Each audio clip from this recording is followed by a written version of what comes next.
escribió. Y por ejemplo, cuando uno ve el apóstol Pablo, escribe en 3 momentos, y esta carta está como asociado a fundar la iglesia, cómo se funda la iglesia, cómo se planta una iglesia. Entonces allí coloca las bases, la fe, la gracia, la salvación, etc. Entonces está cargada de emociones esta carta. Pablo allí dice, en un momento, dice, ¿quién nos hechizó? ¿Quién nos fascinó con tanta rapidez? Y que de noche a la mañana ustedes cambiaron su manera de seguir a Cristo. Al final se están desviando de la tremenda verdad, están dejando los rudimentos tan importantes del reino de Dios. Algunas razones que Pablo escribe en su carta son atrevidas, apasionantes, están insultando porque dice, oh Gálatas insensatos. Miren, usted ve el capítulo 3, ¿cómo le dice? Oh Gálatas insensatos. ¿Ya? Es fuerte el lenguaje que usa Pablo para hablarle a los hermanos de Galacia. Dice, cuando los judíos comenzaron a seguir a Cristo, sus relaciones con Dios cambiaron, pero luego comenzaron a mezclar su fe con el judaísmo. ¿Ya? Es lo mismo que hoy día también puede pasar en nuestra vida, y es por eso que la iglesia debe seguir un discipulado profundo, porque hoy día tenemos unas cosas de mezcla, mezclamos cosas orientales, de repente a veces como que queremos, como que cuando meditamos hacemos yoga, como que caemos en el vacío, ¿no? Sacar toda nuestra mente, dejar el vacío, no. El cristiano que medita en la palabra de Dios se llena del conocimiento, dice allí el Salmo 1, bienaventurado el varón que medita en su palabra de día y de noche, y es como árbol plantado junto a corrientes de agua que da su fruto a su tiempo y su hoja no cae. Y todo lo que hace, prospera. Vamos avanzando. Entonces, mirando un mapa, yo sé que en su Biblia, todo ahí atrás de su Biblia, siempre aparecen los mapas, primer viaje misionero Pablo, segundo. Y aquí en el primer viaje misionero uno mira arriba, Galacia, está Listra, Iconio, Derbe, ya todo eso fue el recorrido que Pablo hace en su primer viaje misionero, cuando allí el Espíritu Santo lo apartó, cuando Bernabé y le dice, los lleva a llevar el mensaje allí al Imperio Romano. Y usted sabe lo que pasó en Listra con Pablo, lo fue apedreado, ¿cierto? Y él salió airoso y fue adelante y siguió predicando el Evangelio del Señor. Seguimos avanzando. Entonces, una de estas cosas más grandiosas que vemos acá, que allí lo que propone Pablo, fíjese lo que dice allí en Hechos capítulo 13, 46 y 47, dice, a vosotros la verdad era necesario que os habléis primero la palabra de Dios, mas puesto que desecháis y no juzgáis digno de la vida eterna. He aquí, nos volvemos a los gentiles, porque así nos ha mandado el Señor, diciendo, te he puesto para luz de los gentiles, a fin de que seáis para salvación hasta lo último de la tierra. ¿Recuerdan? ¿Cómo se puede repetir esta misma idea de Hechos 1:8? Me seréis testigos y cruzaré en Judea hasta lo último de la tierra. Por lo tanto, cada iglesia que se plantaba, y el apóstol Pablo constantemente llevaba el mensaje del Señor, estas mismas iglesias eran bases misioneras para seguir avanzando con el Evangelio. Hoy día también nosotros, aquí estamos insertados en la labranza, pero debe ser una base para que se salgan más iglesias, se planten más iglesias. Si uno mira todo el libro de los Hechos de los Apóstoles, cada iglesia, cada lugar era un lugar estratégico para el avance del reino. ¿Usted cree que estamos en un lugar estratégico acá en la Avanza? Amén. ¿Usted cree que Dios también en su vida laboral lo ha colocado en un lugar estratégico? Todos estamos en un lugar estratégico. Y allí donde tenemos que darnos cuenta como pueblo de Dios, como individuos, como discípulos, de que estamos llamados para impactar y no mezclarnos con estas cosas. ¿Ya? Hay muchas creencias. Hoy día hay cristianos que también cuando hablamos de las supersticiones, por ejemplo, vemos que hay muchas creencias paganas. Por ejemplo, uno ve en el campo situaciones que también creen, no sé, con un pajarito que vino y trama de suerte aquí, y la gente está atemorizada. En la ciudad dice, bueno, el que pasó por debajo de una escalera, no, puras supersticiones, ¿ya? Y hay cristianos que creen eso. infunden miedo en otro. Hermano, esto también estaba pasando con los judaizantes. Bueno, le dice, bueno, si guarda el sabbat, si come esto, come esto, y los gentiles también estaban siguiendo estas tradiciones. Por eso nosotros tenemos que, una vez más, hermano, participar del crecimiento de la palabra del Señor, porque nosotros muchas veces, usted quizás nos está alimentando, pero hoy día estamos recibiendo otras informaciones por otro lado, que nadie controla. Y al final usted se puede abrazar una doctrina, una idea, una ideología, de tal manera que si su convicción no está firme y no tiene discernimiento, por eso vemos, por ejemplo, mirando en el tema de la salud, ¿cierto? O de las comidas. Hay comidas saludables, ¿cierto?, que ayudan para nuestro cuerpo, pero también existen las comidas chatarra, que es fácil usted, hoy día un pedido ya, usted marca y va y le lleva la comida, pero puede ser comida chatarra. Entonces hoy día usted aprieta un pin con su dedo nomás, usted puede estar tomando algunas doctrinas o ideas que realmente no están conforme a la voluntad de Dios. Hermano, por eso es importante que debemos educar al pueblo de Dios. El Señor nos manda a ser discípulos, no que el mundo discipule a la iglesia. La iglesia está llamada a discipular a las naciones. Amén. Partiendo desde Jerusalén, Judea, Samaria y hasta lo último de la tierra. Debemos transformar el mundo para Cristo, ¿ya? Entonces es importante ver esto. Avancemos ahí. Bueno, desarrollando los 3 puntos de un sermón, aquí hay un propósito, es advertir contra el legalismo judío y defender la justificación por la fe. Y esto hoy día también ha entrado fuerte en la iglesia, pues, de siempre que el legalismo. A ver, hermano, hay 2 cosas importantes en el péndulo. Por ejemplo, si no entendemos bien el contenido del Evangelio, no entendemos bien el contenido de la gracia de Dios, vamos a ir de un extremo a otro. ¿Se acuerda el péndulo? Para allá, para acá. Pero en los centros de la gracia de Dios. Por ejemplo, si usted no comprende bien la gracia de Dios, puede caer en el legalismo. ¿Se acuerdan los fariseos? Los fariseos siempre estaban viendo el mal del otro. Jesucristo tuvo grandes choques, fuertes, o sea, tremendas discusiones con los religiosos. Cuando le dice sepulcro blanqueado, porque estaban siempre mirando lo de afuera, ¿ya? La cosa externa. Y muchas veces hoy en día, quizás no estamos en eso, pero a veces estamos con esa idea de mucha religiosidad. Mucha religiosidad.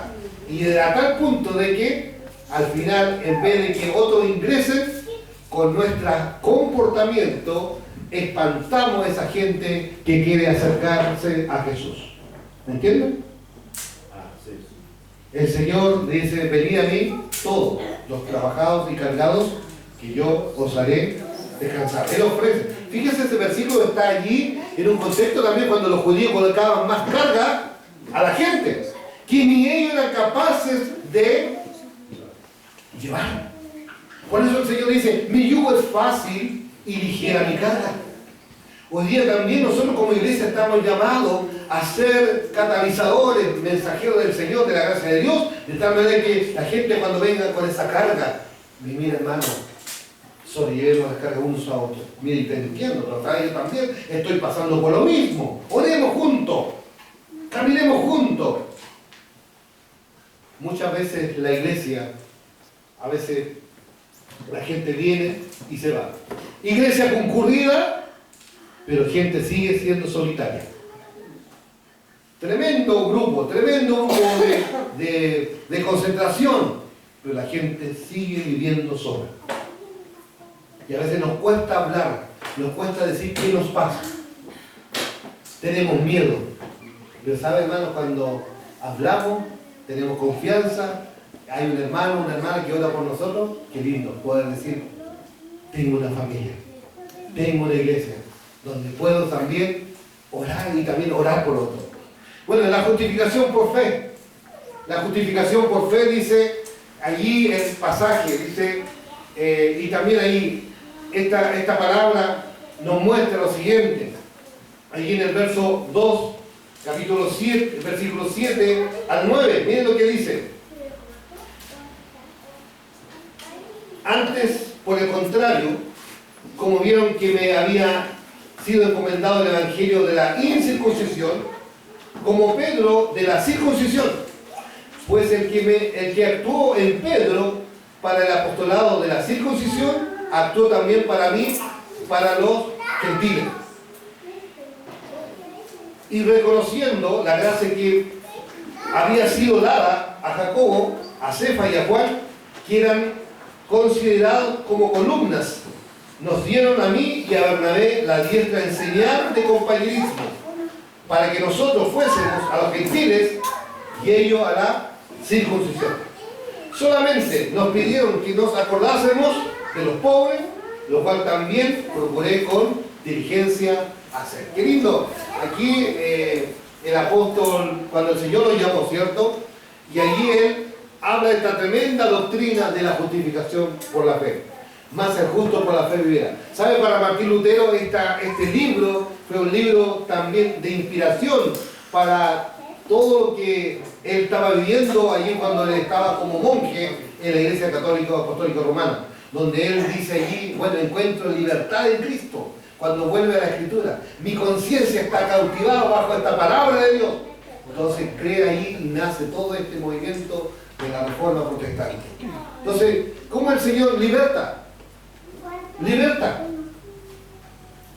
En segundo lugar, allí, bueno, vemos allí, recuerda esta tremenda visión que Pedro, como judío, como nacionalista, el Señor le muestra un lienzo con todos los tipos de animales inmundos. El Señor le dice, no llame inmundo lo que el Señor creó. Entonces, él tenía que aprender a comer con lo que comen los gentiles. Porque el Señor lo estaba preparando para ser un misionero y evangelizar ahí a Cornelio, un general romano, en donde este personaje se convierte y toda su familia y toda su gente y todo lo que tenía a su mando son impactados por el Evangelio. Pero Pedro tenía que experimentar esta situación de este cambio de paradigma, porque iba a llegar a otra cultura, a otra forma, a otra manera de comer. Por eso cuando los misioneros van a otros países, tienen que impregnarse en la cultura. ¿Ya?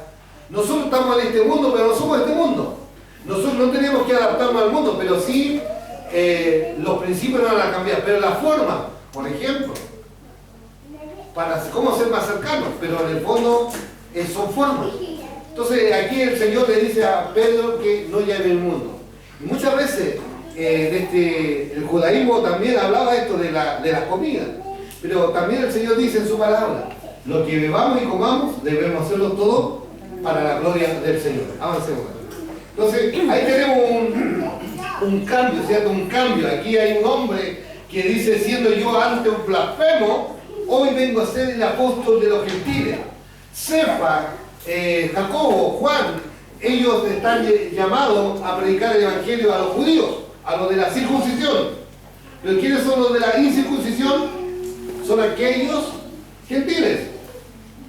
Y el capítulo 2, verso 18, lean el nombre del Señor, dice de esta manera, porque si las cosas que destruí, las mismo vuelvo a edificar, transgresor me hago, dice la palabra, porque yo por la ley soy muerto para la ley, y a fin de vivir para Dios. Y podemos repetir juntos este versículo maravilloso, verso 20. Con Cristo estoy juntamente crucificado, y ya no vivo yo, mas Cristo vive en mí. Lo que ahora vivo en la carne, lo vivo en la fe del Hijo de Dios, el cual me amó y se entregó a sí mismo por mí. Gloria al Señor. ¿Podemos repetirlo otra vez? Con fuerza. Miren, esas son las convicciones donde Luis debe morir, usted debe morir para que Cristo emerja en su vida. Y dice así otra vez, repitamos.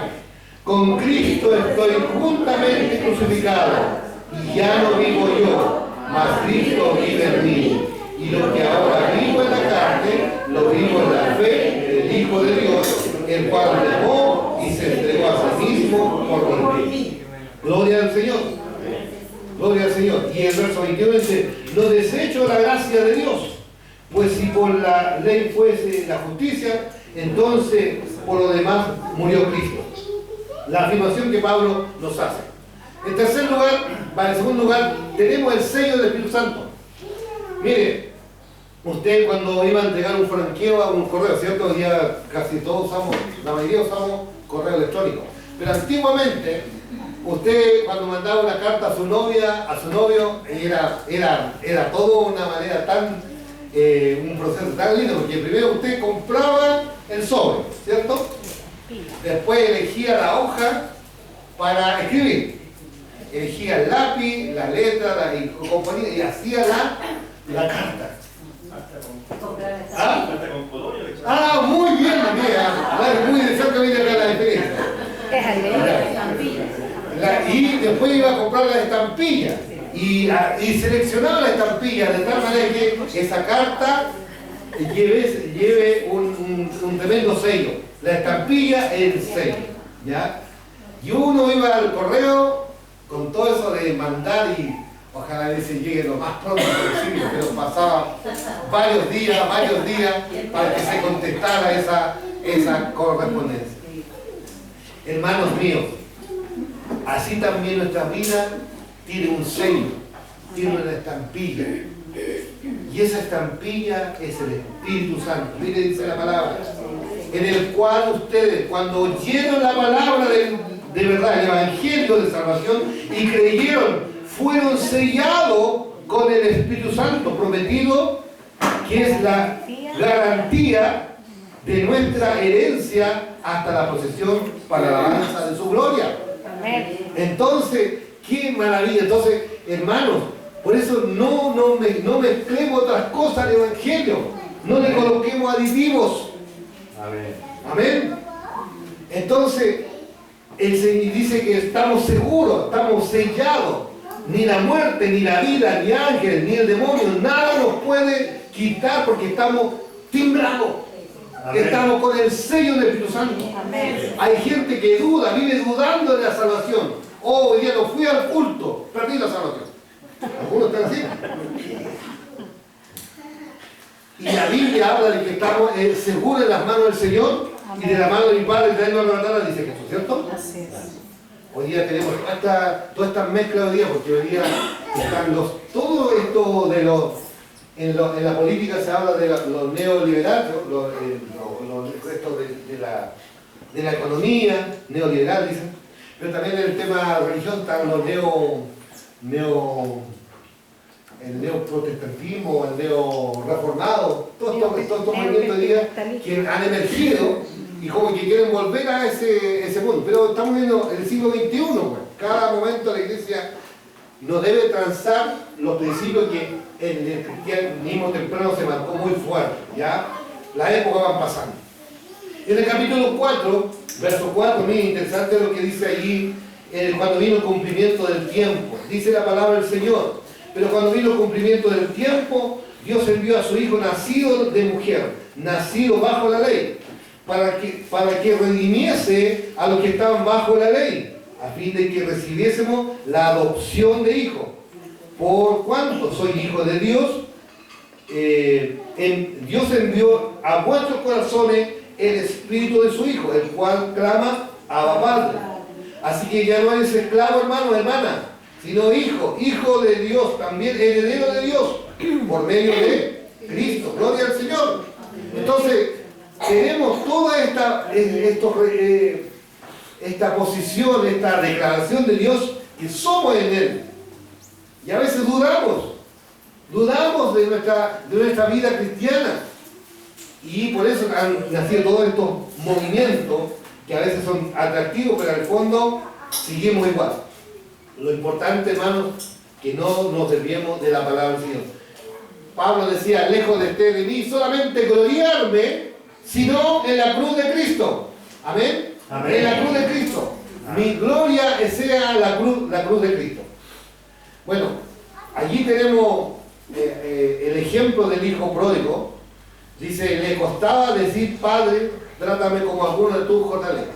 ¿Cuántas veces hoy día también hay gente que conoció al Señor, y ya como que ha perdido de acercarse a Dios. Señor, ya no soy digno, y ahí está, soy gusano, Señor, soy barro, y con ese asunto tira tanto por el suelo.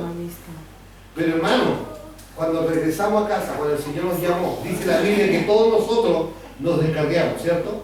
Cada cual se apartó por su camino. Pero ¿sabe este hijo pródigo? Cuando regresa a la casa, ¿qué es lo que hace el padre? Lo baña, lo recibe, le da un beso, lo abraza, lo mira y corre a su encuentro. Así hace Dios también. Amén. Nosotros debemos valorar porque siempre Dios nos buscó. Dios siempre estuvo dispuesto a recibirnos, tal como somos. Hay un himno, dice, tal como soy, Señor. Mucha gente hoy día no se quiere bautizar porque cree que hay que ser perfecto. Y a veces colocan que el bautismo es mucho más grande que la conversión. El primer paso de un encuentro con Cristo es la conversión. El segundo paso es bautizarte. ¿Qué significa bautizarte? Que significa me identifico con Cristo en su muerte, en su resurrección, pero también me identifico con su pueblo, pero también me identifico con su iglesia. Me identifico con el evangelio, pero también con el mensaje, con la tarea, con la misión. Entonces, hermanos, muchas veces nos cuesta también, así como el hijo pródigo, decir que soy hijo. Decimos, no, soy el peor. Hermanos, el Señor nos ha perdonado. Amén. Dice que perdonó y tiró a lo profundo de la mar. Ya no se acuerda más. Pero muchas veces traemos a nuestra mente. Por eso debe haber una metanoia. ¿Qué significa metanoia? Un cambio, una renovación de nuestra mente, de entender la palabra del Señor y que el Señor cambió nuestro lamento en baile. Amén. Amén. Y por eso le alabamos, por eso exaltamos su nombre. Amén. Y la palabra de Dios se exalta a nuestro Dios en júbilo. Por eso cada vez que el pueblo alaba al Señor, está celebrando la victoria, porque fue redimido. Antes era esclavo, ahora es libre. Antes estaba en las tinieblas, ahora está trasladado en la luz. Por eso hoy día nos congregamos y exaltamos su nombre. Y vemos allí que el Espíritu Santo es el 6, ¿cierto? Aquí vemos este pasaje, capítulo 3, Abraham, capítulo 3, versos 6 y 9, que dice lo siguiente. Capítulo 3, versos 6 y 9. Allí cuando el Señor dice, cuando llama a Abraham, que en ti serán benditas todas las familias de la tierra. Versos 6 y 9, dice así. Así Abraham creyó a Dios y le fue contado por justicia. Sabed por tanto que los que son de fe, estos son hijos de Abraham. Y la Escritura, previendo que Dios había de justicia,